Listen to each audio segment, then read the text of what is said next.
Chapter 14. Relax for Easy Power. Every night in these United States, more than 6 million sleeping tablets are required to put the American people to sleep. This startling statement was made to me several years ago by a drug manufacturer at a convention of that industry where I was giving a speech. Though his assertion seemed incredible, I have been told by others who are in a position to know that the above estimate is now an understatement. In fact, I heard another good authority assert that the American people are using about 12 million doses of sleeping tablets per day. That is enough to put every 12th American to sleep tonight. Statistics show that the use of sleeping tablets has risen 1,000% in recent years. But a more recent statement is even more startling.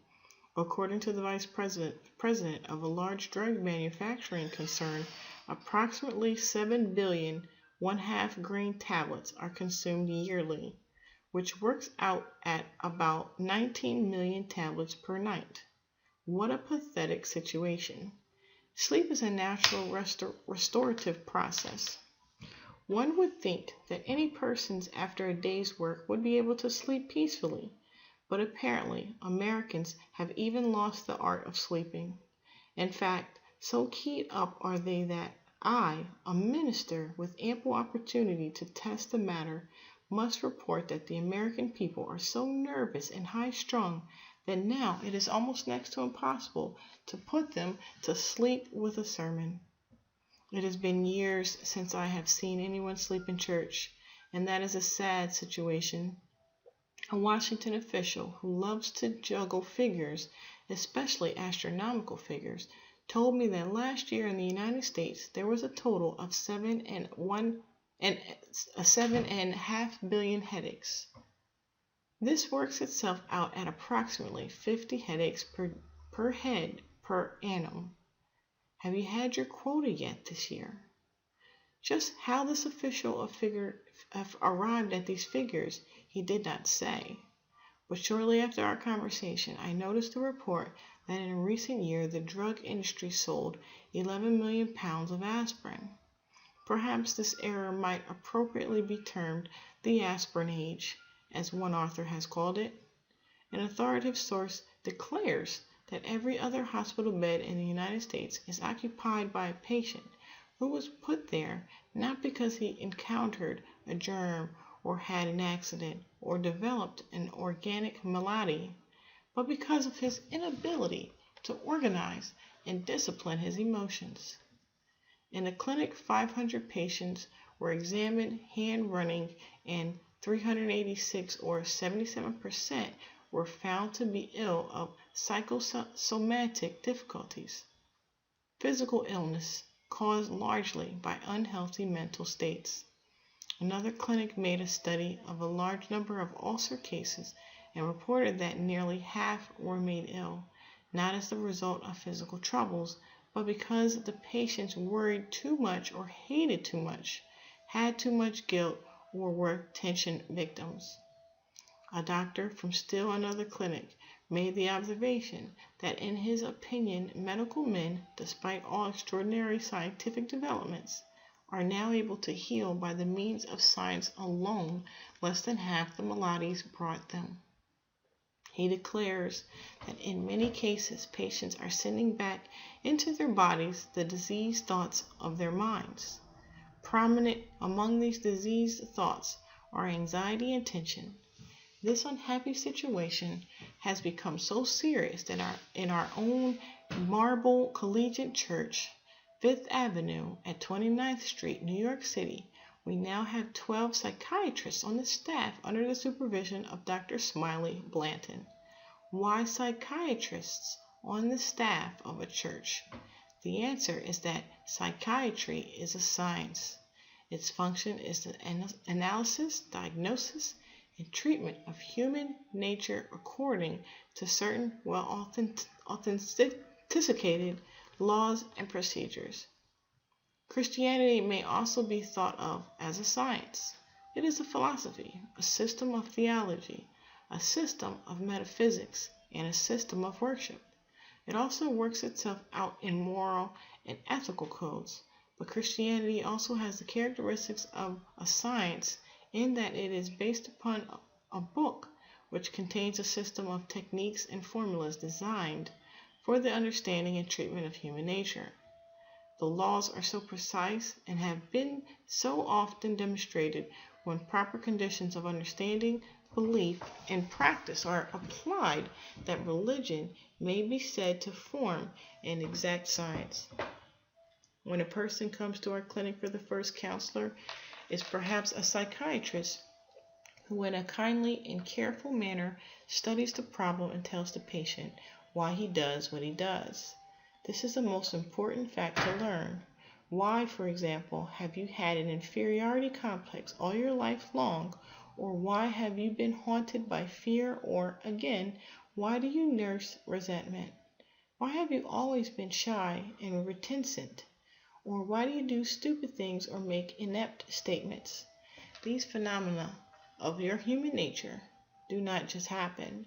There is a reason why you do what you do, and it is an important day in your life experience when at last you discover the reason. Self-knowledge is the beginning of self-correction. Following the self-knowledge process, the psychiatrist turns the patient over to the pastor, who tells him how to do what he ought to do. The pastor applies to the case to scientific and systematic form the therapies of prayer, faith, and love. The psychiatrist and the minister pool their knowledge and combine their therapies with the result that many people have found new life and happiness. The minister does not attempt to be a psychiatrist, nor the psychiatrist a pastor. Each performs his own function, but always in cooperation. The Christianity utilized in this procedure is the undiluted teachings of Jesus Christ, Lord and Savior of man's life. We believe in the practical, absolute workability of the teachings of Jesus. We believe that we can indeed do all things through Christ.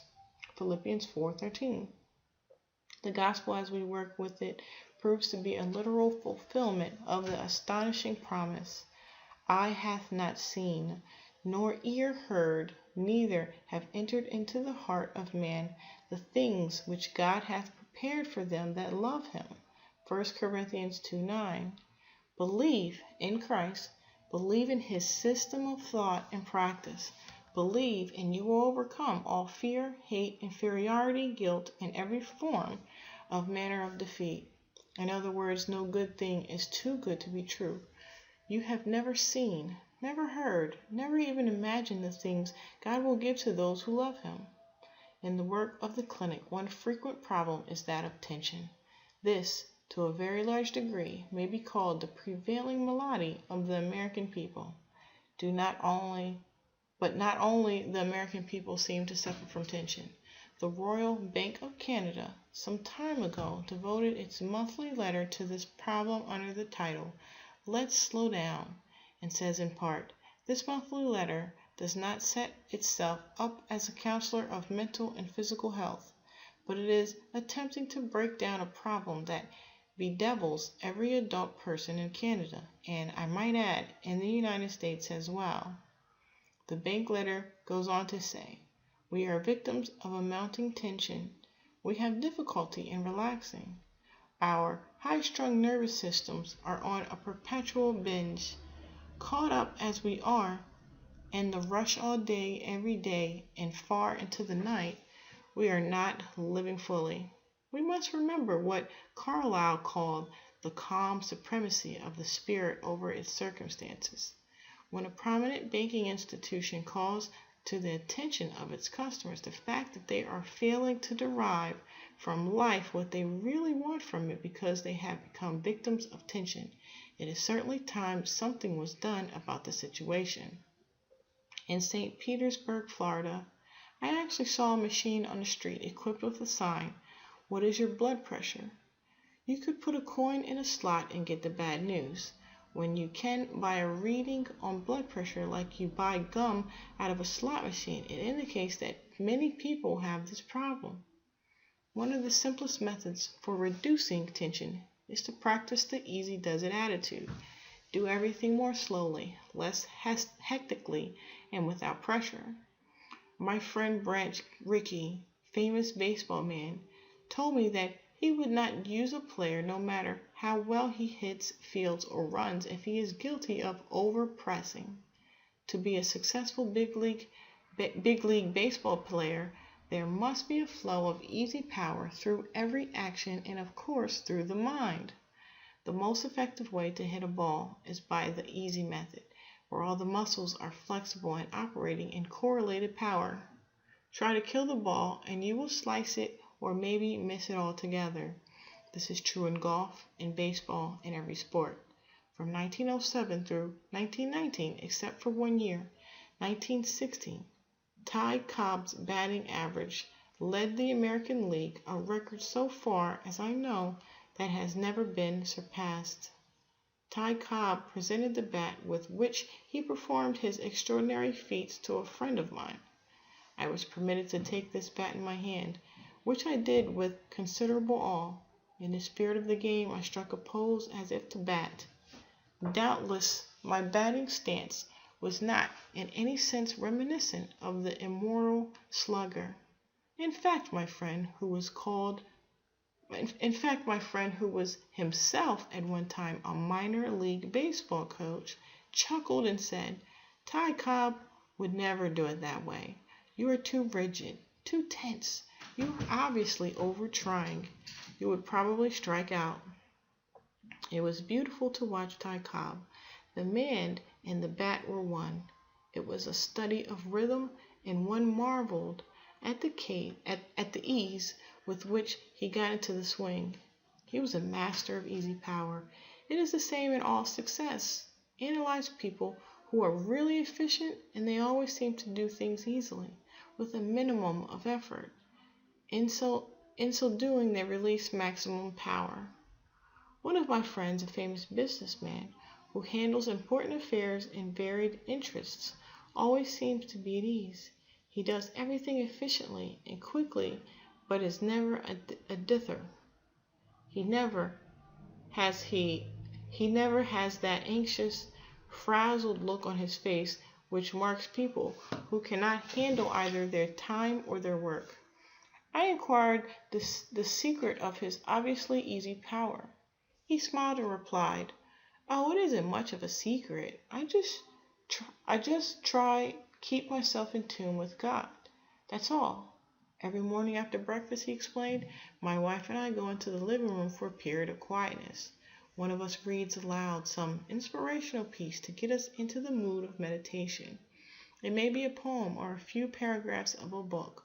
Following that, we sit quietly, each praying or meditating according to his own mood and manner. Then together, we affirm the thought that God is filling us with strength and quiet energy. This is a definite 15-minute ritual, and we never miss it. We couldn't get along without it. We would crack up. As a result, I always seem to feel that I have more energy than I need and more power than is required." So said this efficient man who demonstrates easy power. I know a number of men and women who practice this or similar techniques for reducing tension. It is becoming a quite general and popular procedure nowadays. One February morning, I was rushing down the long veranda of a Florida hotel with a handful of mail just in from my office in New York. I had come to Florida for a midwinter vacation, but hadn't seemed to get out of the routine of dealing with my mail the first thing in the morning. As I hurried by, headed for a couple of hours' work with the mail, a friend from Georgia, who was sitting in a rocking chair with his hat partially over his eyes, stopped me in my headlong rush and said in his slow and pleasant southern drawl, "Where are you rushing for, doctor? That's no way to do down here in the Florida sunshine. Come over here and sit in one of these rocking chairs and help me practice one of the greatest of the arts." Mystified, I said, "Help you practice one of the greatest of the arts?" "Yes," he replied, "an art that is passing out. Not many people know how to do it anymore. Well, I asked, please tell me what it is. I don't see you practicing any art. Oh, yes, I am, he said. I am practicing the art of just sitting in the sun. Sit here and let the sun fall on your face. It is warm like, and it smells good. It makes you feel peaceful inside. Did you ever think about the sun? He asked. It never hurries, never gets excited. It just works slowly and makes no noise, doesn't push any buzzers, doesn't answer any telephones, doesn't ring any bells, just goes on a-shining. And the sun does more work in the fraction of an instant than you and I could ever do in a lifetime. Think of what it does. It causes the flowers to bloom, keeps the trees growing, warms the earth, causes the fruit and vegetables to grow and the crops to ripen, lifts water to send back on the earth, and it makes you feel peaceful like. I find that when I sit in the sun and let the sun work on me, it puts some rays into me that give me energy. That is, when I take time to sit in the sun. So throw that mail over in the corner, he said, and sit down here with me. I did so, and when finally I went to my room and got at my mail, I finished it in no time at all. And there was a good part of the day left for vacation activities and for more sitting in the sun. Of course, I know a lot of lazy people who have been sitting in the sun all their lives and never amounted to anything. There's a difference between sitting and relaxing and just sitting. But if you sit and relax and think about God and get yourself in tune with Him and open yourself to the flow of His power, then sitting is not laziness. In fact, it is about the best way to renew power. It produces driving energy. The kind of energy you drive, not the kind that drives you. The secret is to keep the mind quiet, avoiding all hectic reactions of haste, and to practice peaceful thinking. The essence of the art is to keep the tempo down, to perform your responsibilities on the basis of the most efficient conservation of energy. It is advisable to adopt one or two workable plans through the use of which you can become expert in the practice of relaxed and easy power. One of the best such plans was suggested to me by Captain Eddie Rickenbacker. A very busy man, he manages to handle his responsibilities in a manner indicating reserves of power. I found one element of his secret quite by accident. I was filming a program for television with him. We had been assured that the work could be done quickly, leaving him free to go to the many other matters on his daily agenda.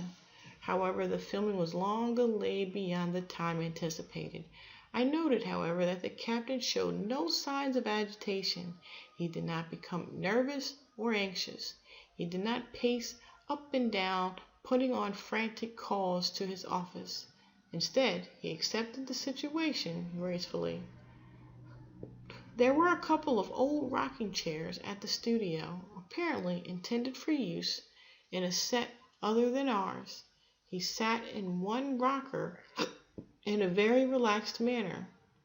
I have always been a great admirer of Eddie Rickenbacker, and I commented on his lack of tension.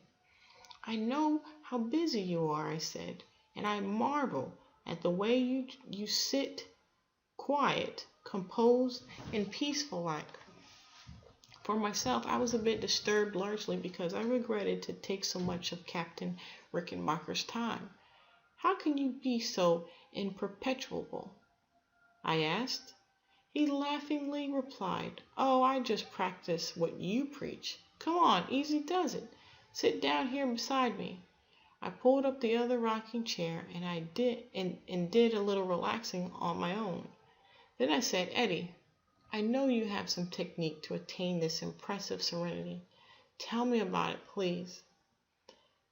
He is a modest man, but because of my persistence, he gave me a formula which he says he uses frequently.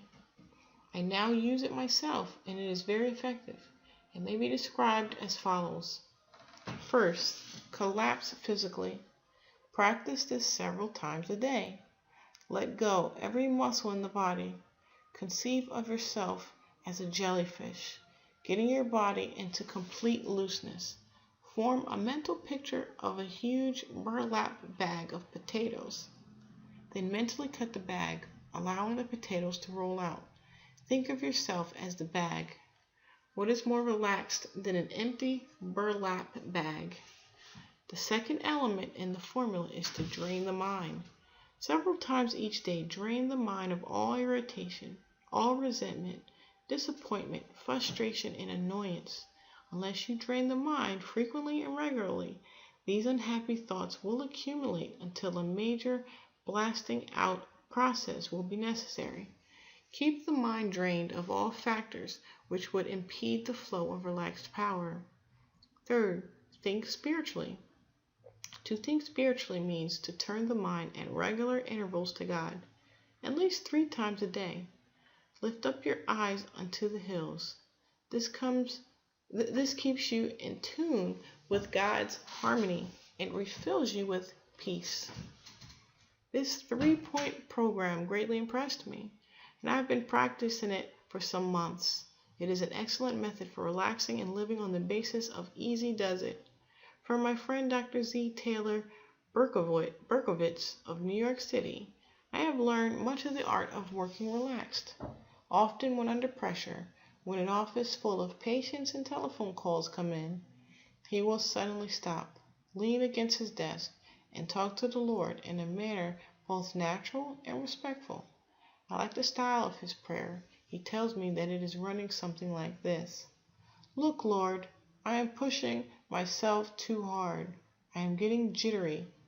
Here I am counseling people to practice quietness. Now I must practice it. Teach me with your healing peace. Give me composure, quietness, strength, and conserve my nervous energy so that I can help these people who come to me. He stands quietly for a minute or two. Then he thanks the Lord and proceeds with full but easy power to do his work. Often in making sick calls about the city, he finds himself in a traffic jam. He has a most interesting method of using these potentially irritating delays as opportunities to relax. Shutting off his engine, he slams in his seat, putting his head back, closing his eyes, and has even been known to go to sleep. He says there's no reason to be concerned about going to sleep because the strident honking of horns will awaken him when traffic begins to move. These interludes of complete relaxation in the midst of traffic last for only a minute or two, but they have energy renewal value. It is surprising how many minutes or fractions of minutes during the day you can use to rest where you are. If even in such fractional periods you deliberately draw on God's power, you can maintain adequate relaxation. It isn't length of relaxation time that produces power. It is the quality of the experience. I am told that Roger Babson, the famous statistician, frequently goes into an empty church and sits quietly. Perhaps he reads 1 or 2 hymns, and in so doing, finds rest and renewal. Dale Carnegie, under tension, goes to a church near his New York City office to spend a quarter hour in prayerful meditation. He says he leaves his office for this purpose when busiest. This demonstrates control of time rather than being controlled by it. It also indicates watchfulness, lest tension beyond a controllable degree. I encountered a friend on a train from Washington to New York one night. This man is a member of Congress, and he explained that he was on his way to his district to speak at a meeting of his constituents. The particular group he was about to address was hostile to him, he said, and would probably try to make things very difficult for him. Although they represented a minority in his district, he was he was going to face them just the same. They are American citizens, and I am their representative. They have a right to meet with me if they want to. You do not seem to be much worried about it, I commented. No, he answered. If I get worried about it, then I will be upset and will not handle the situation well. Do you have any particular method for handling such tense situation? I asked. Oh, yes, he replied. They will be a noisy crowd, but I have my own way of meeting such situations without tension. I will breathe deeply, talk quietly, speak sincerely, be friendly and respectful, hold my temper, and trust in God to see me through. I have learned one important fact, the congressman continued, and that is, in any situation, be relaxed, keep calm, take a friendly attitude, have faith, do your best. Do this, and usually you can make things come out all right.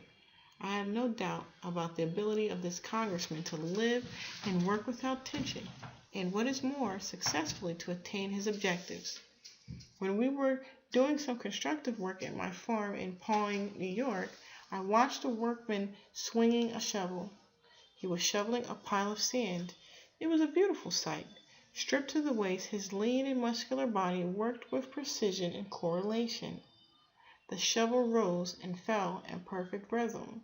He would push the shovel into the pile, lean his body against it, and drive it deep into the sand. Then, in a clear, free swing, it came up and the sand was deposited without a break in the motion. Again, the shovel went back into the sand. Again, his body leaned against it. Again, the shovel lifted easily in a perfect arc. One almost had a feeling that he could sing in rhythm to the motion of his workmen. Indeed, the man did sing as he worked. I was not surprised when the foreman told me that he is considered one of his best workmen. The foreman also spoke of him as a good-humored, happy, and a pleasant person with whom to work. Here was a relaxed man who lived with joyous power, master of the art of easy does it. Relaxation results from recreation, and the process of recreation should be continuous. The human being is meant to be attached to the continual flow of force that proceeds from God through the individual and back to God for renewal. When one lives in tune with this constantly recreative process, he learns the indispensable quality to relax and work on the basis of easy does it. Now, how to master this skill? Here are 10 rules for taking the hard way out of your job. Try these proven methods for working hard easily. They will help you to relax and have easy power. 1. Don't get the idea that you are at last carrying the world on your shoulders. Don't strain so hard. Don't take yourself so seriously. 2. Determine to like your work. Then it will become a pleasure, not drudgery. Perhaps you do not need to change your job. Change yourself and your work will seem different. 3. Plan your work. Work your plan. Lack of system produces that I'm swamped feeling. 4. Don't try to do everything at once. That is why time is spread out. Heed that wise advice from the Bible. This one thing I do. 5. Get a correct mental attitude, remembering that ease or difficulty in your work depends upon how you think about it. Think it's hard and you make it hard. Think it's easy and it tends to become easy. 6. Become efficient in your work. Knowledge is power over your job. It is always easier to do a right thing. 7. Practice being relaxed. Easy always does it. Don't press or tug. Take it in your stride. 8. Discipline yourself not to put off until tomorrow what you can do today. Accumulation of undone jobs makes your work harder. Keep your work up to schedule. 9. Pray about your work. You will get relaxed efficiency by doing so. 10. Take on the unseen partner. It is surprising the load he will take off you. God is as much at home in offices, factories, stores, kitchens, as in churches. He knows more about your job than you do. His help will make your work easy.